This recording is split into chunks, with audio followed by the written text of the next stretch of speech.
Welcome back, Film Force fans. Get excited as we look back at all 18 MCU films in the countdown to Avengers Infinity War.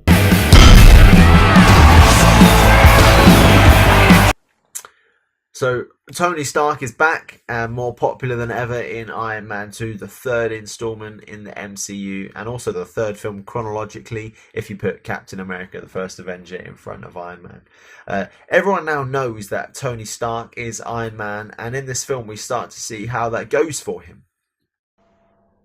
Coming off Iron Man, you thought they can totally kill it, and then they had Incredible Hulk, which was okay. But then Iron Man 2, you're thinking they're going to bring it back with this. And to me, the first impressions weren't great. Iron Man is my favourite film.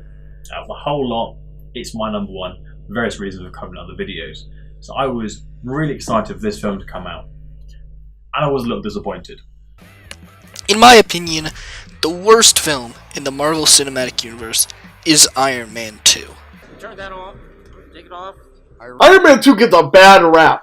It's one of the coolest MCU movies that we've had. It's the one MCU movie that points out Iron Man has a drinking problem. I mean that's something the other MCU, once Disney bought them, they're not going to even touch. Well, I've got to say, in my opinion, I didn't think Iron Man 2 was as good as the first Iron Man movie, and actually for me it's quite low in the current 18 MCU movies, but there were plenty of things about this film which I really enjoyed. My first impressions with the film is this is the greatest superhero movie, or one of the greatest superhero movies I've ever seen.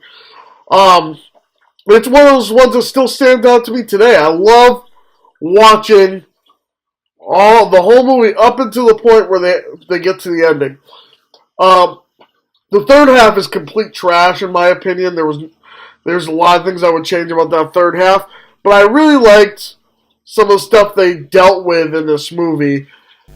I think it was an alright film though. You know, you had lots of Tony Stark being Tony Stark, being the philanthropist, being the billionaire, being the kind of almost the arsehole that we know he is, and that we love him to be. It had enough of that, it had enough action, it had a bit of everything. Now I loved War Machine suiting up. We were teased that in the first film, and in the second one we finally saw War Machine suiting up. So what did I like about this film? Well, the soundtracks for the Iron Man films continue to tick boxes for me. Lots of rock and roll, lots of high energy music that complement the action and the genre of the movie. I love one of the main settings of Iron Man 2 in Monte Carlo, the Monaco Grand Prix. I don't feel like this setting added much to the story, but I thought it was really cool. It was real. I thought it brought the superhero films into the real world. It was big image, big impact, big money. I love the cars. I thought that was really great. I continue to love the characters and the character development in this film, just like Johnny Depp makes the Pirates of the Caribbean films. I think this franchise owes its popularity to Robert Downey Jr. The storyline of the Iron Man suit poisoning him was interesting, okay? It meant he couldn't wear the suit all the time. It gave us another angle, but they wasted it with how they solved it, I think, which I'll get to that later.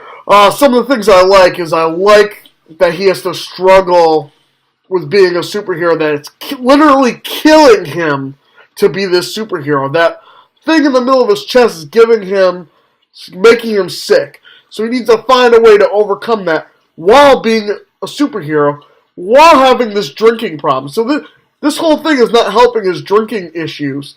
I thought that was great to bring that up. That's perfect. How is this superhero life affecting the hero? He's just fantastic in this film, as is Gwyneth Paltrow's character Pepper Potts, who Stark actually makes CEO of Stark Industries in the film, which kind of makes for an interesting story as well. It also sets up Black Widow and Nick Fury, and putting him in this huger universe. And that was great. Something to lead right into Avengers. I love that we're introduced to characters like Colonel Rhodes and Scarlett Johansson's character, whom of course we know to be Black Widow. And I love that we're finally introduced further to Nick Fury's character. Now, of course, we met Nick Fury at the end credit scene of the first Iron Man movie, but as we see his story and his character develop, we begin to see where Marvel is taking this franchise, how S.H.I.E.L.D. fits in, and how other pieces of the puzzle all fit together. So, yeah, it's getting really exciting. And some of the things that made the first Iron Man film great, the pieces are still there in the second one. There's still Robert Downey Jr., Gwyneth Paltrow. It's still a good-looking movie, but it just doesn't work as well as the first film. Mainly because of the bad guy, Whiplash. Hadn't heard of him before, because I haven't heard of anyone who didn't read the comics. But I really wasn't impressed with him. I'm not sure if it was Mickey Rourke's portrayal of the character, or the way it was written. He didn't really have much dialogue. It was more of a visual basis. You saw him in wherever it was. You saw his plight with his father and then building everything. And it was quite well visually done, but there wasn't much to talk about. And I feel like that left out quite a bit of the character. Whiplash. That first fight scene with Whiplash was great. Too bad we didn't really get a bunch of fight scenes. I think what this movie needed was a little bit more action to balance out that real life stuff.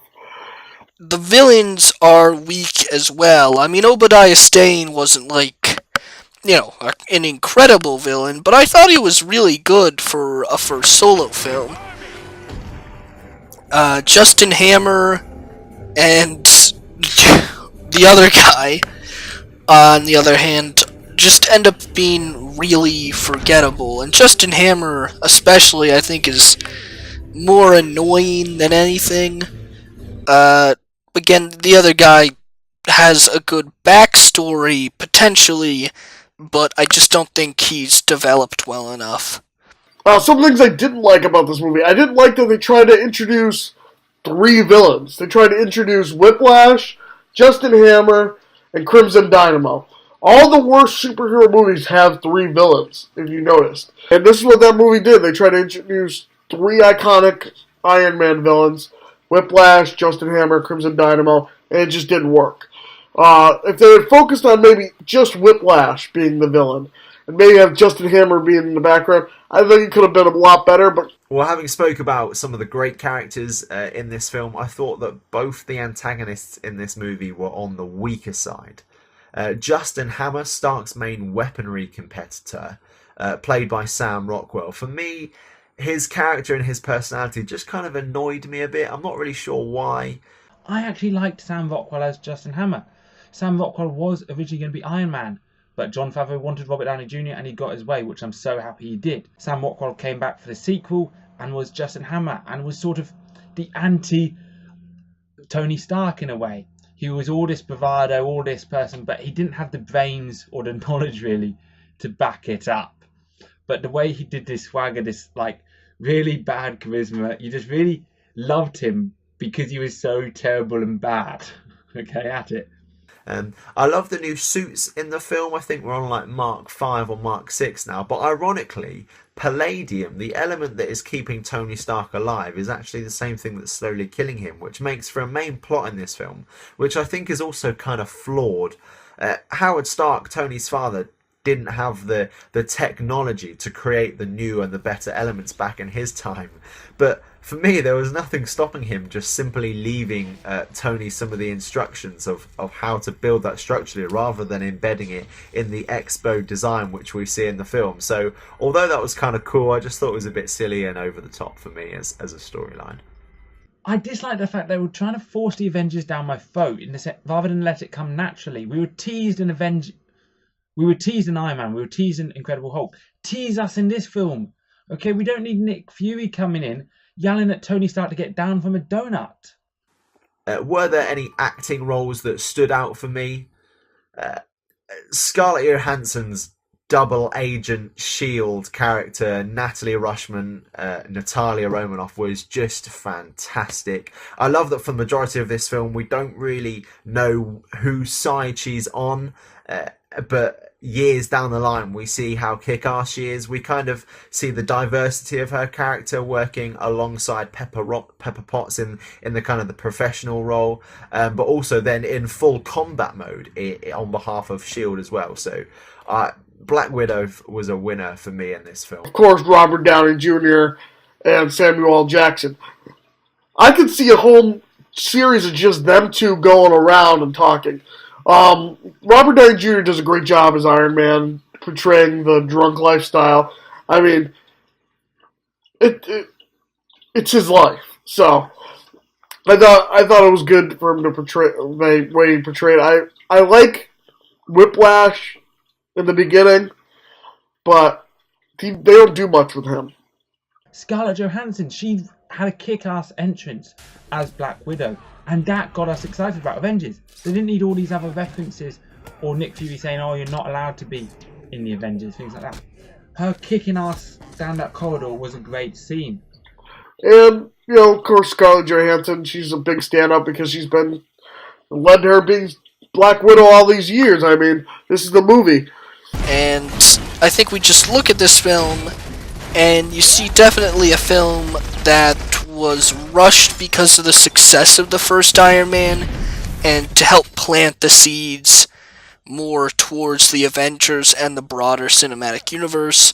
And I think anyone looking back at that now can see that it was a mistake. So, for those reasons, I found it was poor script and the studio forcing them to set up Avengers. It's a 5 out of 10 for me. I would rate Iron Man 2 a 5 out of 10. Now, is this the worst film ever? No, by no means. It's not even anywhere close to being the worst superhero film. But as far as the Marvel Cinematic Universe goes, which in my mind has made mostly really good or great films, I think this one missed the mark. How would I rate this movie? I'd probably give it a 7.5. I liked it better than Thor. I liked it better than the first Iron Man. Just had a lot more going on for me to keep my interest. So probably about 7.5. It wasn't the best now looking back at it now, but it was good for when it came out. Overall, 8.5 out of 10. It was a great film, but it was let down by the baddie. I think you should lead with that next time. Thank you for watching this episode of the MCU fan countdown to Avengers Infinity War. Make sure you check out everyone's links in the description below, and like and comment and share this video, and check out the video tomorrow. Until next time, bye.